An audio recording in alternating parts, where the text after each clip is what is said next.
Lamento la demora, lo complica a ustedes, nos complica a nosotros y complicamos a una profe que tenía la misma gana de dar la clase y los chicos seguramente de tomar.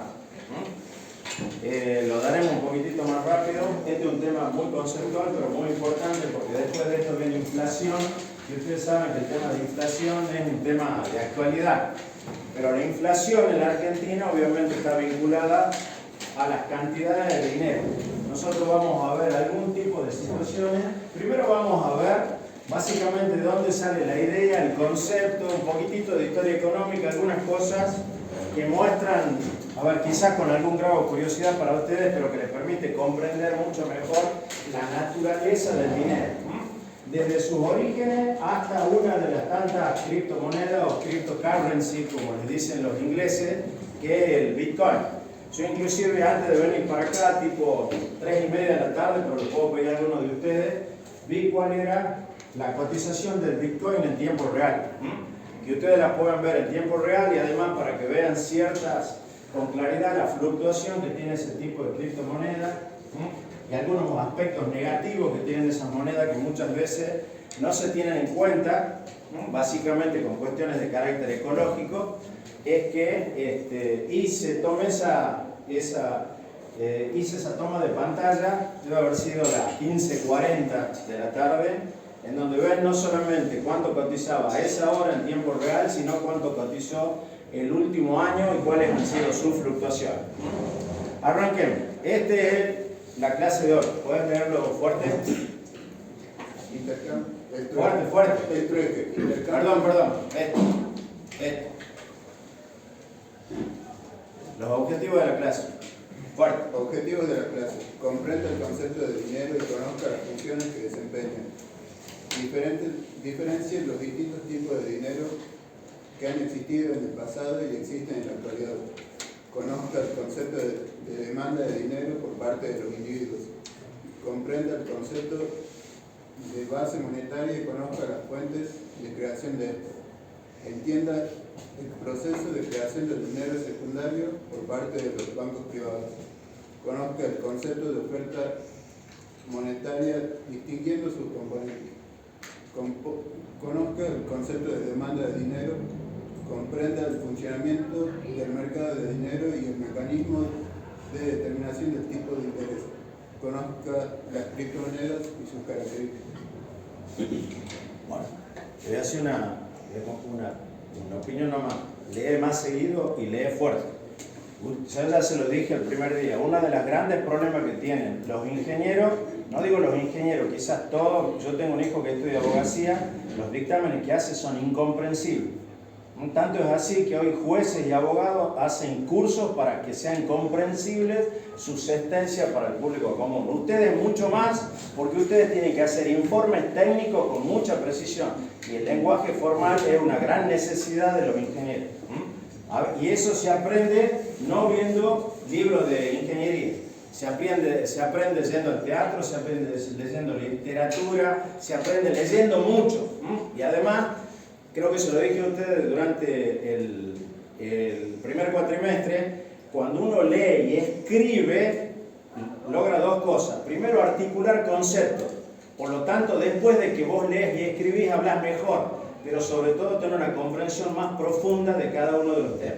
Entonces, no dejen de leer, chicos. A veces puede costar un poquito al que no le guste, pero cuando le encontrás el gustito, es como dice Serrat. Yo no viajé mucho, pero a través de los libros conozco el mundo. Se conocen muchísimas cosas. Aprovechen, porque ahora hay mucho material disponible. Bueno, arranquemos. Fíjense, cómo esta es una gran discusión. Si evidentemente el trueque fue lo que terminó generando el dinero. Yo les voy a dar un par de explicaciones distintas sobre eso, pero obviamente en el origen, cuando la humanidad necesitó generar intercambio, lo que se hacía era trueque, ¿cierto? Y el trueque tiene dos inconvenientes. Primero es lo que se denomina doble coincidencia de deseos, que yo creo que es más adecuada. Hay algunos autores que le llaman doble coincidencia de necesidad. Es decir, si yo tengo leche y alguien tiene naranja, bueno, y yo quiero naranja, el tipo tiene que querer leche. es muy difícil encontrar esas coincidencias, y eso que hacía, limitaba mucho la posibilidad de que hubiera intercambio. Pero el segundo problema, ¿cuál era? Lo que vimos también en el primer cuatrimestre. ¿Cuáles son los valores relativos de esos bienes que yo quiero intercambiar? ¿Cuánto vale en naranjas un litro de leche? ¿O cuántas naranjas equivalen a un litro de leche? Era un gran problema poder determinar eso. Había muchas dificultades para establecer lo que ahí se llama valores equivalentes, para poder cambiar. Y eso obliga a que nosotros tengamos que definir precios absolutos, que son aquellos precios que están definidos en una unidad monetaria, y precios relativos, que son aquellos precios definidos en función de otros bienes. Qué sé yo, muy comunes. Ustedes en estos días habrán visto, qué sé yo, que en el mercado agrícola te dicen: necesito tantas toneladas de soja para comprar un tractor, necesito tantas toneladas de trigo para poder comprar gasoil, necesito tantas toneladas de maíz para poder levantar la cosecha. Esas son cosas que ustedes normalmente se ven. Esos son precios relativos, aquellos precios que están fijados en función de otros bienes. Y acá hago simplemente una pequeña mención, porque cuando existen problemas económicos siempre vuelve el trueque. Volvió en el 2000, 2001, está volviendo en muchas ciudades del conurbano bonaerense, y además es mucho más fácil intercambiar. ¿Por qué? Porque tenemos redes sociales y tenemos internet, por lo tanto hay mucha más gente que ve lo que yo puedo ofrecer, y también puedo ver qué es lo que los demás están ofreciendo para interactuar. Y este sistema de maquila es un sistema que se utiliza en Tucumán. Ustedes quizás lo conozcan, porque es un sistema muy simple en donde el agricultor cañero le entrega determinada cantidad de caña a los ingenios, y los ingenios le están devolviendo azúcar. ¿Por qué genera problemas? Genera problemas porque, además de hacer azúcar, ¿qué hacen los ingenios azucareros? Además de azúcar, hacen alcohol. Y el precio del alcohol es más caro o más barato que el azúcar. Entonces los productores azucareros le están diciendo: vos me das azúcar, pero estás sacando mucha más plata a mi caña, porque además la usás para alcohol. Ahí tienen un problema de precios relativos. Entonces fíjense cómo todo esto que está acá, a pesar de que es algo que viene dándose desde el principio de la humanidad hasta acá, bueno, sigue vigente en muchas cuestiones que vemos en economía. Fíjense, podés leerlo fuerte. Surgimiento del dinero. Así surgió la necesidad de un medio de cambio que lograra representar el valor de todas las mercancías. Cualquier mercadería que tuviera la aceptación de todos, separada especialmente, podía convertirse en equivalente general y ser aceptada como dinero. Ahí nomás, pará ahí nomás.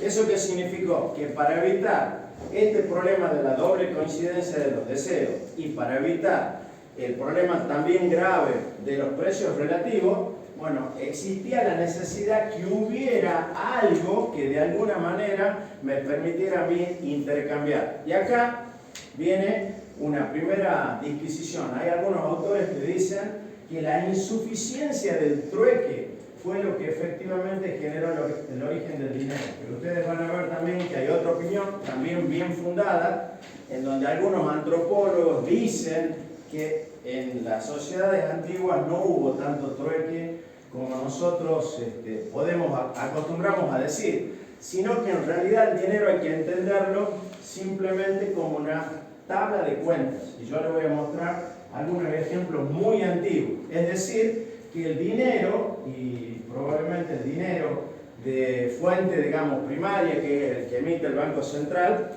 en realidad siempre registra una deuda. Y que lo que nosotros hacíamos cuando entregábamos esta mercancía que le vamos a ver era simplemente registrar la deuda que yo tenía por un bien que acababa de entregar.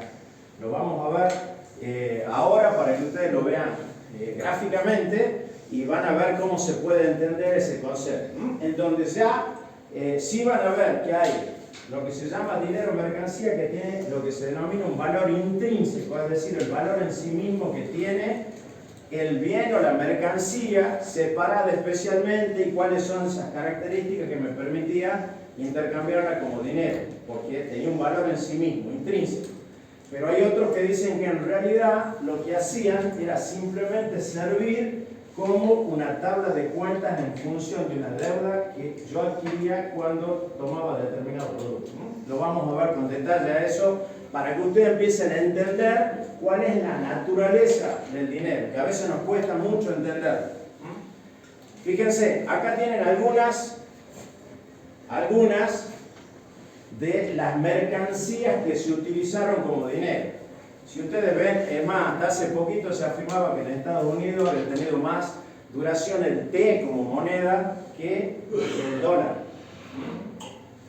Fíjense que ahí ustedes tienen algunas, ¿sí? Caracoles, pescado, tabaco, tajaderas, que son estas que están acá. Fíjense, se usaban punta de lanza. Bueno, ahí tienen ustedes una gran cantidad de mercancías que se utilizaron como dinero. Uno de los más usados era obviamente la sal, que le da el origen a qué? Al salario, porque ¿quiénes pagaban con sal? Los romanos le pagaban a sus funcionarios con sal, eran una tableta de sal que venían envuelta en cuero, una cosa grande, te la ponían ahí, y eso era tu salario y vos lo intercambiabas por otros bienes. Nosotros también vamos a hacer una pequeña disquisición respecto a lo que vimos en las primeras clases, respecto a lo que implica el dinero y su importancia en la multiplicación de intercambios y el porqué de la especialización. Fíjense, esta es una tabla de cuentas, si ustedes leen a voz fuerte. Esto tiene 4.500 años. Tabla de cuentas sumeria. Es un poco más grande que un pulgar y contiene 6 líneas de escrituras de informe, realizada por un escriba en la zona del sur de Irak. Y fíjate si podés leer esto. La traducción completa del breve texto es muy simple y detalla una transacción comercial. 18 frascos de grasa de cerdo, Bali, 4 frascos de grasa de cerdo, Nimjir, habla grasa dispensada en la ciudad de Zabala, no sé qué dice ahí. Abkit, el escriba, cuarto año del décimo mes. Bueno, esto que está acá es una tabla de cuentas. Es una escritura cuneiforme sumeria, como esta hay miles. Ese tipo que aparece acá, Bali, pareciera ser que era un comerciante muy conocido porque aparecen un montón de este tipo de tablitas en donde se registraban las cuentas. Si ustedes van a internet, van a encontrar que en esa misma época y en ese mismo momento hay tablas de multiplicar, por ejemplo, sumerias, ¿cierto? Y eso les muestra también otra cosa. Lo que hay gente que dice, el que descubre bautiza, ¿cierto? Entonces, lo que sucede es que si ustedes se van fijando en los picos de la civilización en la historia, van apareciendo cada vez instrumentos que van resolviendo el mismo problema. Después de que hayan llegado los sumerios, ustedes van a ver que se traslada a cierta parte de la Mesopotamia. Cuando China es una de las civilizaciones más grandes del planeta, también inventa el papel moneda como una manera de financiar sus guerras. Solamente que nosotros muchas veces no vemos este tipo de civilizaciones porque tenemos una mirada como acá en la Argentina. ¿Cómo? No te escucho. Eurocéntrica. Nosotros miramos Europa, Grecia, ¿cierto? Pero no nos damos cuenta cómo han sido civilizaciones que han generado enormes avances para la humanidad, ¿cierto? Y esto que nosotros tenemos acá es una tabla de cuentas que se utilizaba como dinero. Luego vamos a ver en el ejemplo posterior también qué es lo que sucedía con esto. Pero ¿por qué decimos esto? Porque fíjense, acá lo que se hacía, entregaban determinada cantidad, en este caso de grasa, ¿cierto?, de cerdo, y quedaba un registro, es decir, el que estaba acá, el que estaba registrado acá, tenía una deuda y había un tipo que era un acreedor. Y eso servía para los intercambios, por lo tanto eso es lo que sostiene a alguno de decir que en realidad no había tanto trueque, que yo entregaba tanta grasa de cerdo, eso queda registrado acá, y esta tabla de cuentas era un símil al dinero tal cual lo entendemos nosotros. Este es un ejemplo todavía más claro. Esas piedras que ustedes ven ahí son piedras Rai. Esto en esta isla, en Yap, en Micronesia. Estas piedras que están acá son piedras de roca caliza que traían de un lugar que se llama Palau, creo que es ahí en Micronesia, no me acuerdo bien. Un tipo quedó maravillado con estas piedras y en función de estas piedras establecieron dinero. Esto es dinero. El valor de esas piedras está dado, a ver, fíjense, cuanto más muerte costaba extraer la piedra, cuanto más largo era el viaje, cuanto más personas, ¿cierto?, tenían que utilizar para transportarla, más valor era el de la piedra. Y también registraba una cuenta, y hay una gran diferencia. Ustedes recuerdan esa famosa frase que nos decían nuestros abuelos: mi palabra es un documento. ¿Recuerdan eso? Bueno, esto era exactamente lo mismo, porque las personas, esto era para grandes, cuanto más grande la piedra, obviamente más valor tenía. ¿Y eso qué significaba? Que el compromiso para honrar la deuda que yo adquiría por esta piedra debía ser hecho público. Es decir, se reunía la comunidad y yo admitía públicamente ante la comunidad que tenía determinada deuda que estaba representada por esta piedra y por lo tanto significaba dinero. Tanto es así que se cumplía tanto esa tradición que inclusive hay piedras que están por terremoto y lo demás, están bajo tierra y se siguen reconociendo las deudas. Estas piedras en esa isla son hoy un atractivo turístico, pero están a lo largo de caminos, de palacios, de templos. Y cada familia reconoce cuál es el valor del dinero que tiene ahí. Si alguien tiene una deuda, sigue reconociéndose. Por eso hay algunos que dicen: no, miren, el dinero no se originó en ese intercambio por trueque, se originó por registro de deuda. Esas tablas que nosotros vimos anteriormente y estas piedras son un ejemplo de esa deuda registrada, y en este caso públicamente. Fíjense, ahora acá estos ya son, si ustedes quieren, dinero más moderno. Ahí tienen algún dinero nacional, euro, que es la moneda de la Unión Europea, dinero digital como son las tarjetas, oro, plata, ¿cierto? Y las famosas criptomonedas, que son el dinero como nosotros lo conocemos ahora, actualmente. Pero igual, todas esas tienen que tener ciertas características. Esto que yo les dejo acá es simplemente para que ustedes vean cuál es la correlación que existe. Fíjense, ¿qué pasó en África hace 10.000 años? ¿Qué pasó en África hace 10.000 años? ¿Cómo? ¿Pero por qué? ¿Qué pasó ahí? No en cuestiones económicas, sino en términos de la historia de la humanidad. La pirámide, la esclavitud. ¿Cuántos años tiene la humanidad, como la conocemos? ¿Cuántos años tiene la pirámide? Google. ¿Cuántos años tiene cualquier pirámide?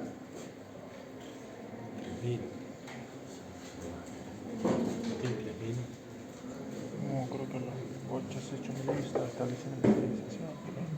¿Alguien lo buscó? Yo creo que tiene 3.000. Porque 1.000 años. 2570 años antes de Cristo. 2500, ¿cierto? Entonces, ¿qué pasó en África en el 10.000?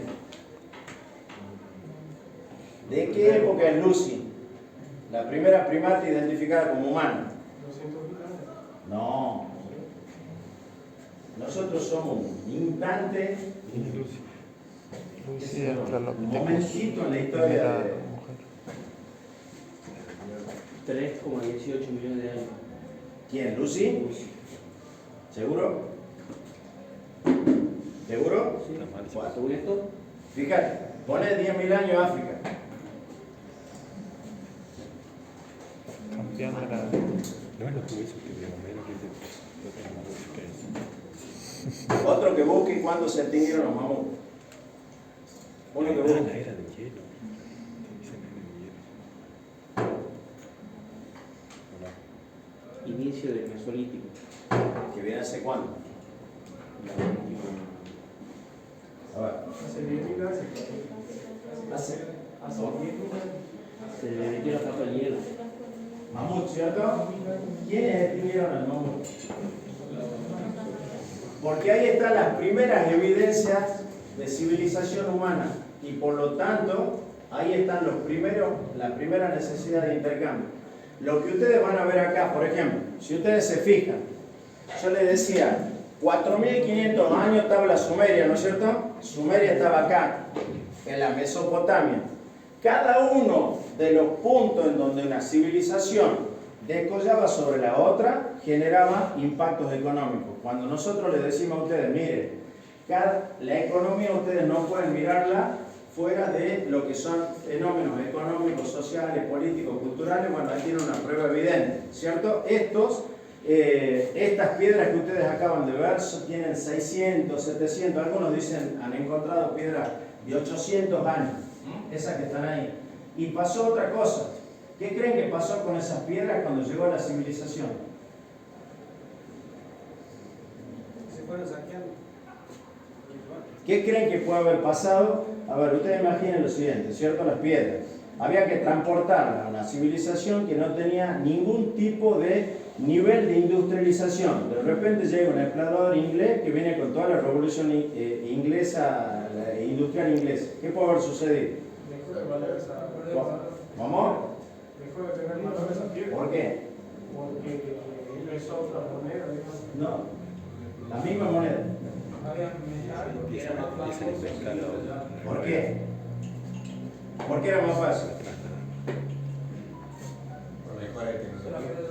Porque había mejor tecnología, la explotación industrial de las minas de piedra caliza se hacía mucho mejor, era más fácil obtener esos bloques de piedra caliza, era mucho más fácil transportarlos. ¿Y qué creen que pasó? Hubo inflación, perdieron valor. Porque una de las características que tiene que tener, digamos, la moneda es que sea escasa. Si lo que nosotros vamos a utilizar como dinero o moneda no es escaso, no nos va a servir. Cuando nosotros vemos las características, vamos a ver que sea una condición sine qua non. Pero si ustedes se fijan, cada una de las cosas que no estamos viendo, acá Libia, por ejemplo, era una potencia militar. ¿Para qué utilizaban las monedas?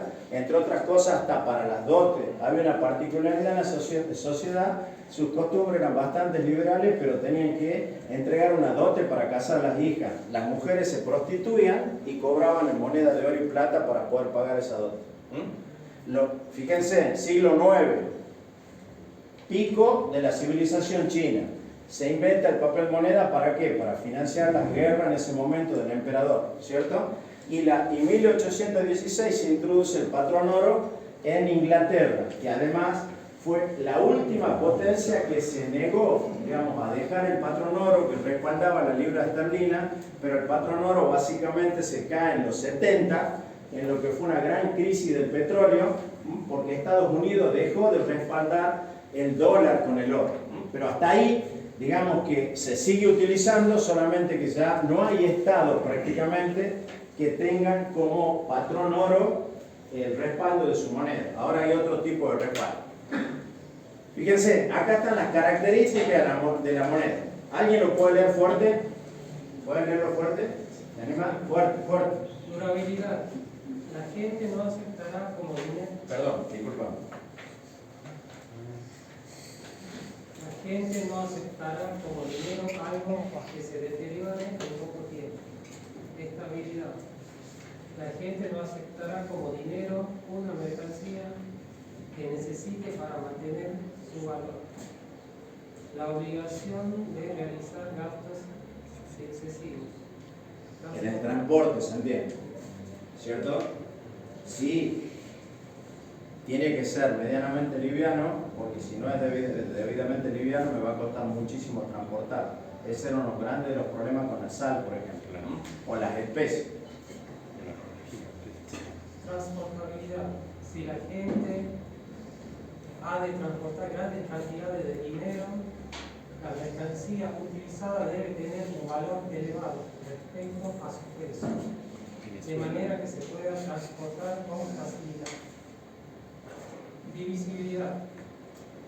El bien elegido debe poderse subdividir en pequeñas partes con facilidad, sin pérdida de valor, de forma que se puedan realizar pagos pequeños, homogéneos.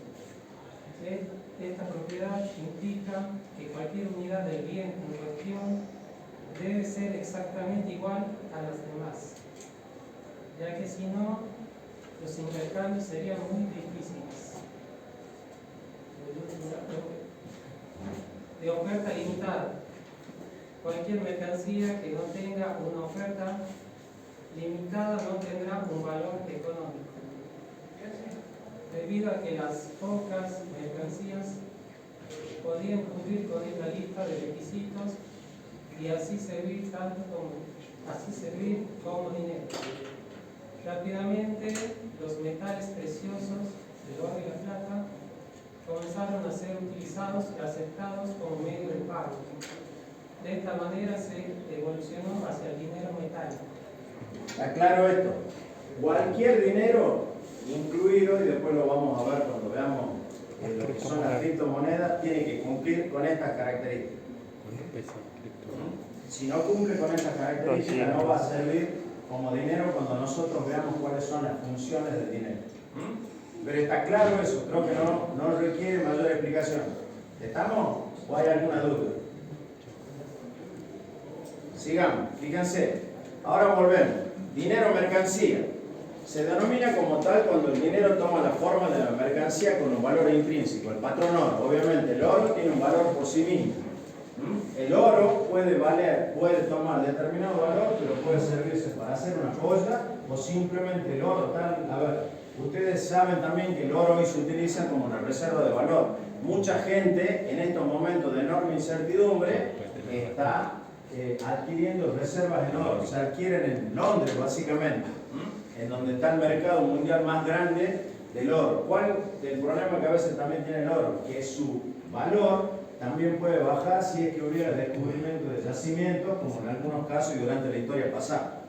Esto también se utiliza como dinero, solamente que se utiliza en la cárcel, sirve para los intercambios. Cualquiera que haya visto alguna de esas series que se dan por ahí en la tele, ustedes habrán visto que, y podemos agregar otras cosas, no solamente cigarro y droga, en algún momento se utilizaban las tarjetas de celular. Cualquier cosa que se pueda intercambiar, en virtud de que no te permitan tener dinero o es peligroso tener dinero dentro de la cárcel, se utiliza para poder comprar cualquier otra cosa en ese lugar. Y el dinero fiduciario, ustedes lo van a encontrar en la bibliografía como dinero fiduciario, dinero fiat. Es un dinero en donde objetivamente uno tiene confianza, no tiene valor intrínseco. No es un dinero mercancía. Sirve porque fiducia significa confianza. Es decir, que yo, cuando el Estado me dice que esto vale 1.000 pesos, ¿cuánto es el valor intrínseco de este papel? No. No, nada. ¿Cuánto vale? ¿Cómo? Y esto es caro, le aclaro, ¿no? Este billetito tiene una tecnología que hace muy caro. Uno de los costos que tiene el dinero argentino es porque este está hecho con una tecnología muy importante, ahora está cambiando, pero si ustedes recuerdan, los primeros billetes eran como telados. Hoy estos billetes se hacen en Brasil, los otros venían de Europa. Tenían un costo muy alto, por lo tanto, cuando imprimimos muchos billetes, ¿qué está pasando? Gastamos mucho dinero en la impresión. Ese es uno de los costos que también tenemos. ¿Por qué? Porque el gobierno nacional ha tomado la decisión de no imprimir billetes de mayor denominación. Obviamente, ¿por qué? Porque piensa que nosotros nos vamos a dar cuenta rápidamente de que hay inflación. Ustedes imagínense, si se hace un billete, si alguien que gana 100.000 pesos, que tiene un sueldo promedio y quizás por lo menos seguro que un poquito más de lo que gana un empleado de comercio, y a ese empleado le damos 10 billetes de 10.000 cuando coge. Es una manera de ver gráficamente el efecto de la inflación. Por lo tanto, y por ese motivo, es que no están imprimiendo billetes de mayor denominación y eso genera los problemas que tenemos con los cajeros, porque cuando hay que retirar dinero, ¿cierto? Los cajeros se quedan rápidamente sin dinero. ¿Por qué? Porque, bueno, la gente tiene lo que se denomina demanda de dinero y lo vamos a ver. ¿Cuál es la demanda de dinero y cuál es la demanda real de dinero? Por eso hay que entender bien la naturaleza que tiene esto y las consecuencias que tiene con la inflación, que la vemos en la clase que viene.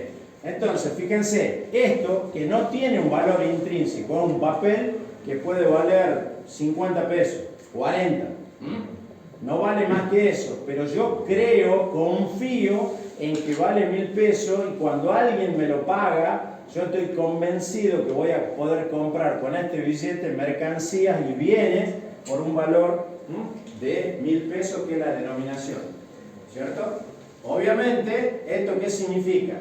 Que no tiene valor intrínseco, pero es un valor basado en la confianza, que es el término fiat en latín o fiducia. Entonces, fíjense, lee esta última partecita de abajo. ¿Puede leerla? El dinero bancario está formado por los depósitos o cuentas que los particulares mantienen en los bancos y que permiten realizar transacciones sin intercambio de monedas y billetes. O sea que hay dinero mercancía, dinero fiduciario, que es este dinero billete, pero además está el dinero que hoy me permite a mí, a través, por ejemplo, de una caja de ahorro o de una tarjeta de crédito, poder comprar bienes e intercambiar sin que haya un intercambio de billetes real y en efectivo, pero a los efectos de poder realizar transacciones. ¿Está claro? ¿El dinero bancario está respaldado por el papel? ¿El dinero en papel? No, el dinero bancario, y eso lo vamos a ver cuando veamos encaje. En una parte está respaldado. El encaje bancario es el efectivo mínimo que tienen que tener los bancos para respaldar cualquier operación, que no es el 100%. Nosotros vamos a ver un ejemplo porque eso permite que los bancos puedan crear dinero. Ellos dicen que no, pero los hechos concretos sí lo crean. Fíjense, esto otra curiosidad. Esta es la primera tarjeta, la Daimler, que no significa otra cosa que senadores. ¿Por qué se creó esta tarjeta? Simplemente porque una de las personas que estaba permanentemente cenando en un restaurante muy famoso, que es este Frank McNamara, es más, para que ustedes vean cómo algunos apellidos se repiten en la historia. ¿A qué le suena McNamara?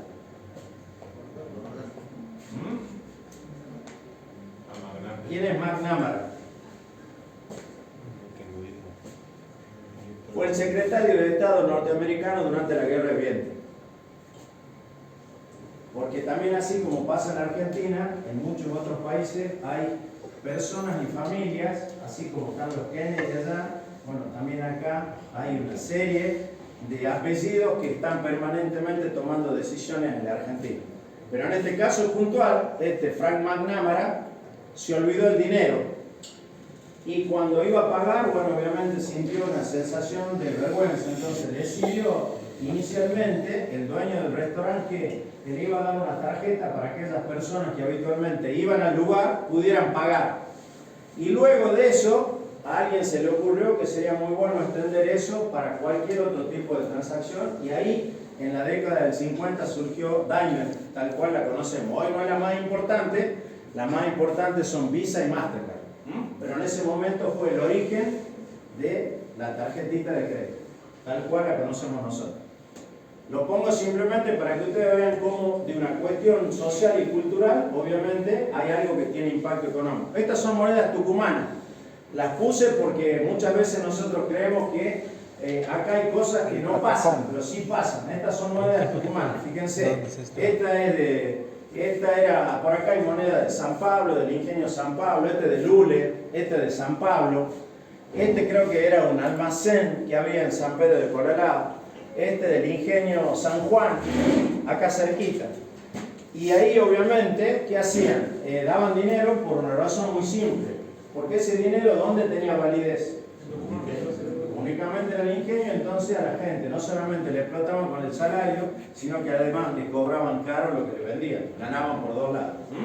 Ingeniero, sí. Es lo que se daba en la compañía esta de editorial, la forestal, ¿puede ser? Sí, es un caso muy famoso porque de ahí sale un término que utilizaba Alfonsín.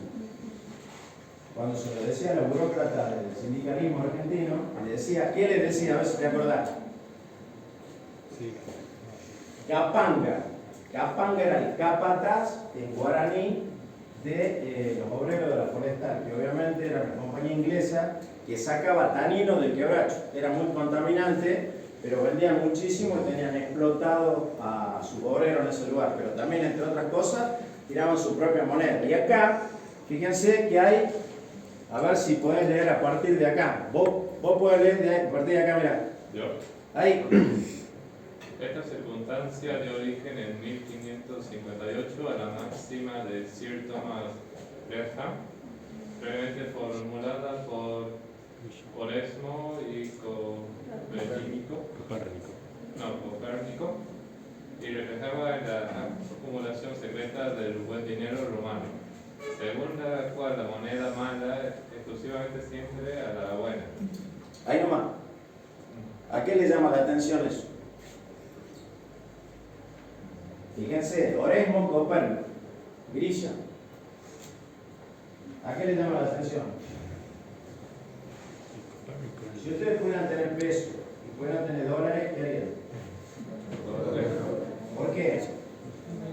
Por esa vieja ley de Grisham. Siempre la moneda mala desplaza la buena. Si yo tengo un billete falso y un billete verdadero, ¿cuál intento cambiar primero?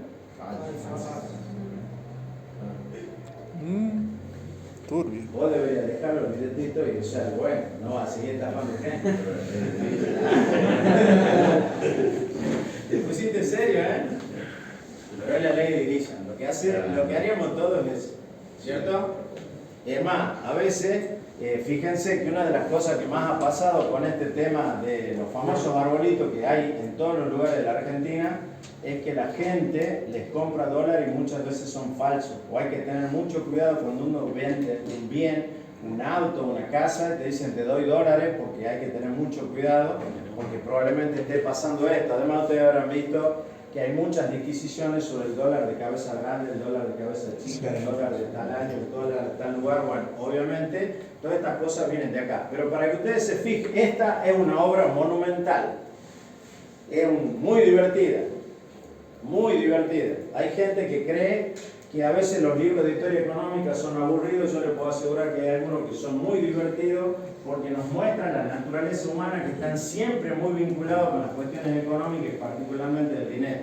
Una forma de dinero ha dado origen a una de las estafas, o quizá la primera estafa que se conoce en el mundo, que es la de los tulipanes en Holanda. Hay películas, hay una serie de cuestiones. Recuerden ustedes que hubo una gran especulación porque el valor del tulipán en Holanda comenzaba a crecer de manera, digamos, explosiva.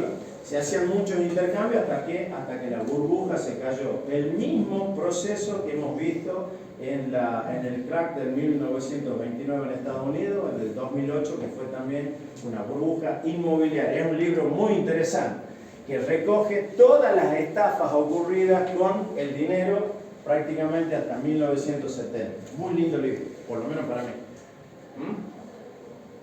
Sigamos. Fíjense, estas son las funciones del dinero. ¿Alguna de ustedes dos puede leer esta partecita? Esto es muy importante, chicos.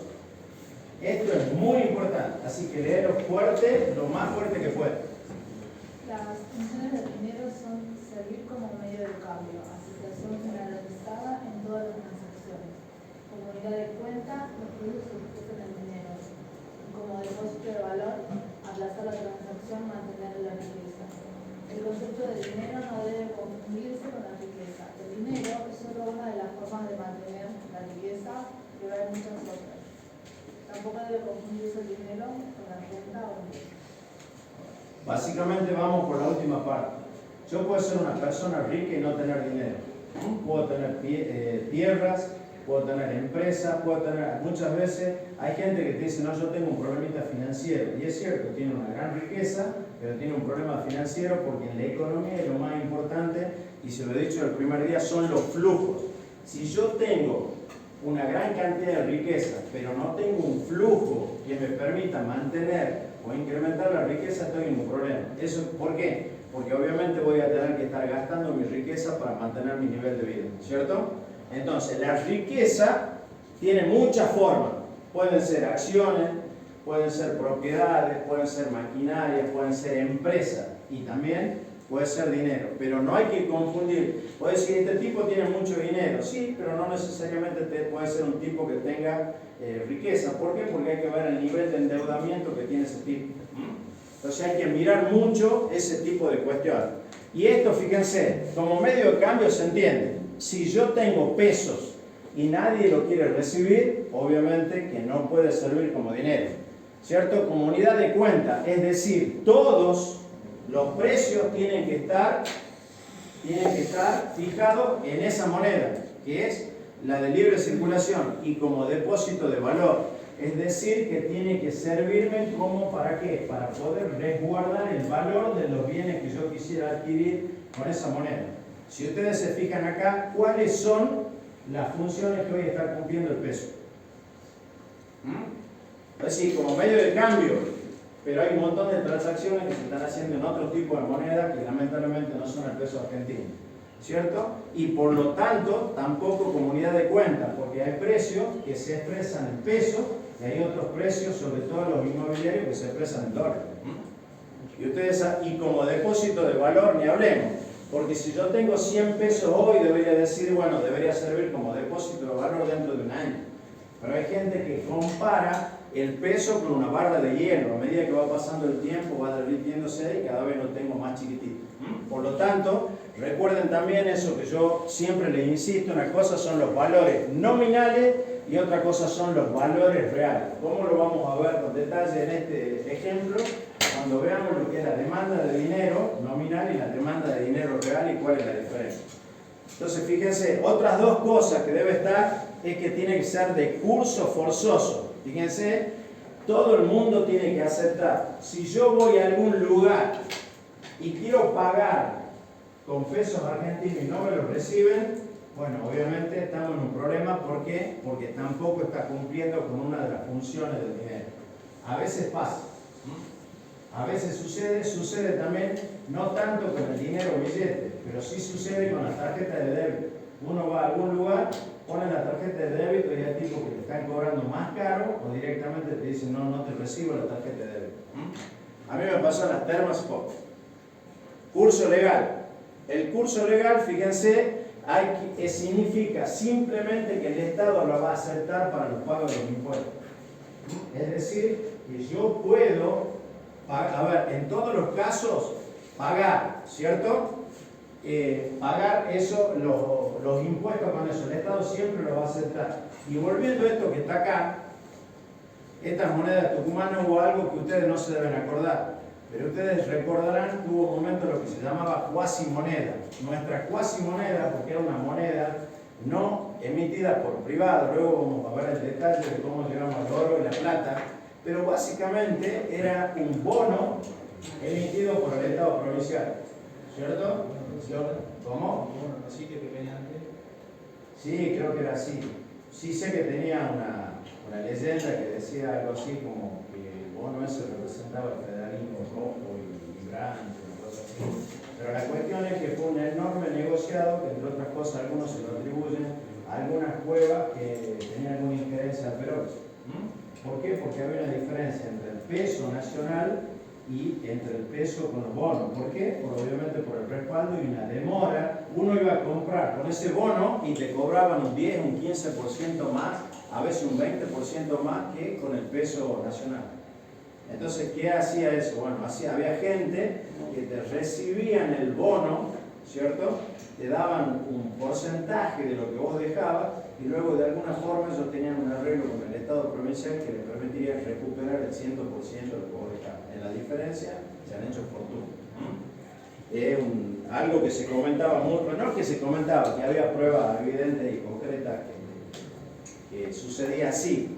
Fue un negocio especulativo que hubo acá en la provincia. Está claro estos puntos si nosotros le decimos, miren, ¿cuáles son las funciones? Son estas 5. El libro tiene estas 3. Ustedes le tienen que agregar estas 2.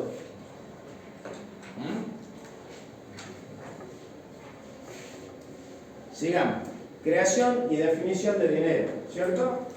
¿Quién es el que emite dinero? El Banco Central. Emitir viene de la palabra emir. ¿Qué significa emir? ¿Hay algún árabe acá? ¿Quién es árabe? Tiene que ver como el rey, digamos, del país. El jefe. El jefe.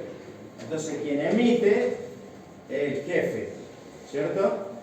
Y el que emite el Banco Central. Y la creación secundaria de dinero, ¿alguien lo puede leer? Léelo fuerte la partecita de ahí. A esta parte de acá, mira, creación secundaria de dinero de ahí. Creación secundaria de dinero. Es el dinero que se crea a partir de los créditos que los bancos comerciales otorgan al público y los depósitos que reciben de ellos.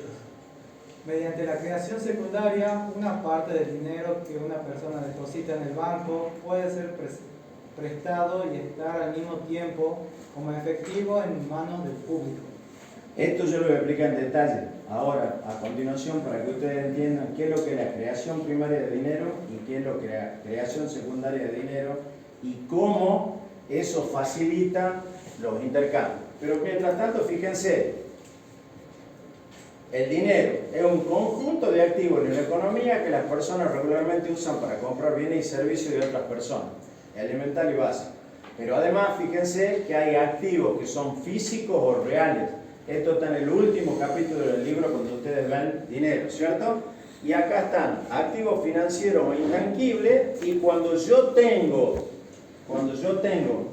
dinero en mi poder, el costo de oportunidad que yo pago es el tipo de interés de los activos alternativos, o el costo de interés, digamos, que yo pago por no tenerlo, supongamos un depósito a plazo fijo, o por comprar acciones, o por comprar terrenos que se valorizan. Bueno, cuando yo tengo dinero en mi poder, sobre todo ahora, digamos que hay una gran inflación, estoy pagando un enorme costo de oportunidad.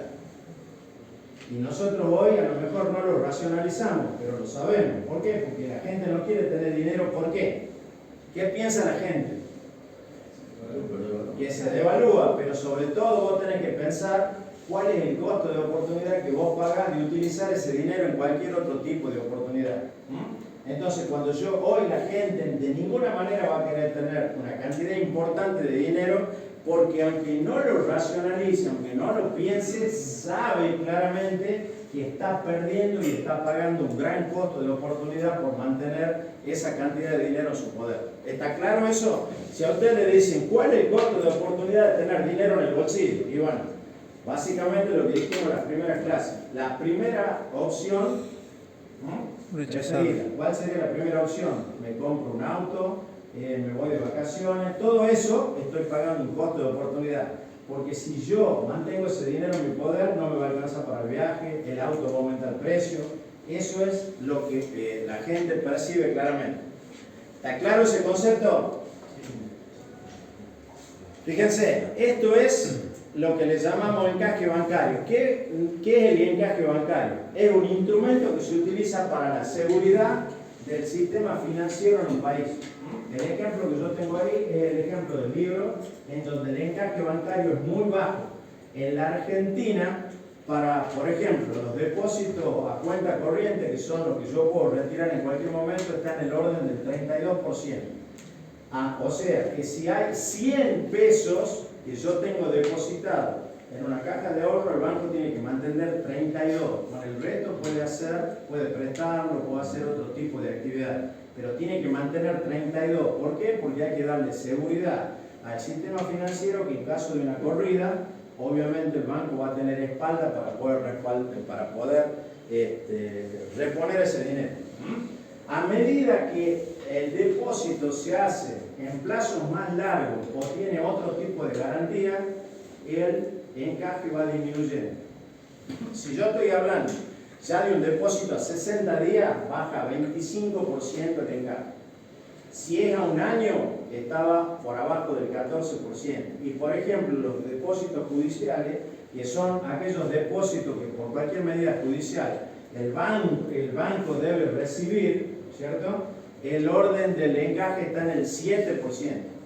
Es decir, que va bajando mucho. ¿Por qué? Porque está claro que cualquier depósito judicial va a avisar con mucha antelación y no va a haber sorpresa en el retiro. Lo que ellos están buscando en todos los casos, que no haya corrida. Cuanto mayor plazo sea el depósito, menor posibilidad de la corrida, mayor seguridad y mayor tranquilidad para el sistema financiero.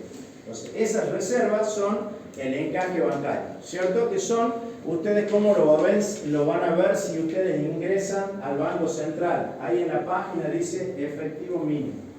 Y ahí están los montos y los porcentajes. Esto que yo les dije son de junio de este año, no creo que hayan aumentado demasiado. Está claro entonces que es el encaje, es un porcentaje de los efectivos, de los depósitos del público que debe mantener el banco. A mayor duración de los depósitos, menor porcentaje del encaje de esos depósitos. Y acá vamos a ver cómo se crea el dinero secundario. Entonces, fíjense, el Banco Central emite 1.000 pesos que están puestos acá, ¿cierto?